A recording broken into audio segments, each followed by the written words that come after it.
Hello everyone, আসসালামু আলাইকুম।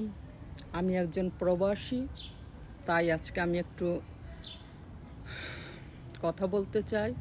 প্রবাসীদের নিয়ে ইদানিং অনেক সমালোচনা দেখতেছি, অনেক সরাসরি কথা বলতেছে প্রবাসীরা সাইন দিতে পারে না, প্রবাসীরা লিখতে পারে না। প্রবাসীরা তাহলে কি পারে? শুধু টাকা পাঠাতে পারে, রেমিটেন্স পাঠাতে পারে। যারা পারে তারা সবই পারে, এটা বোঝা উচিত। একজন উচ্চপদস্থ লোক একজন প্রবাসী সম্পর্কে এ ধরনের ধারণা 50 বছর আগে করলে হতো। আর বর্তমানে এই যে একজন প্রবাসী অনেক শিক্ষিত থাকে, সারা ওয়ার্ল্ডে প্রবাসী ছড়িয়ে আছে। প্রবাসীদের নিয়ে কোনো সমালোচনা করা উচিত না। প্রবাসীরা এনাফ এডুকেটেড, যথেষ্ট আছে, এর বেশি আর লাগে না, যেহেতু তারা ইনকাম করতেছে। একজন প্রবাসী নিয়ে সমালোচনা করার আগে ভেবে কথা বলা উচিত। একজন বাংলাদেশি উচ্চপদস্থ লোক হয়ে ধরনের সমালোচনা নেওয়া যায় না। একজন প্রবাসী হিসেবে তীব্র নিন্দা জানাচ্ছে এ ধরনের সমালোচনা করার জন্য। ভেবে চিনতে ঠান্ডা মাথায় কথা বলতে হবে প্রবাসী সম্পর্কে। তারপর আমার এক্সপিরিয়েন্স থেকে যতবার বাংলাদেশে গিয়েছি, ইমিগ্রেশনের লোকেরা লেবার হিসেবে ট্রিট করে। ওদের চাহনির মধ্যে, কথা বলার মধ্যে মনে হয় যেন আমরা চোর, আমরা লেবার, আমাদের কোনো রেসপেক্ট নেই।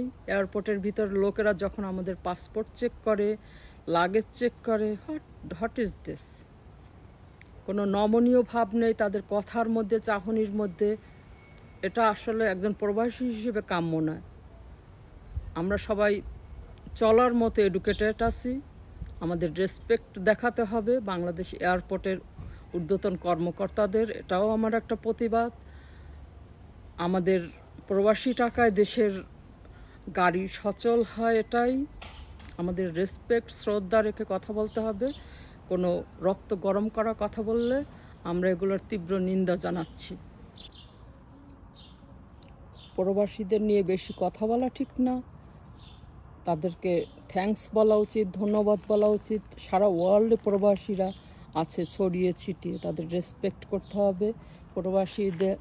প্রবাসীরা এরকম গাড়ি চালায়, তাদের বুঝতে হবে।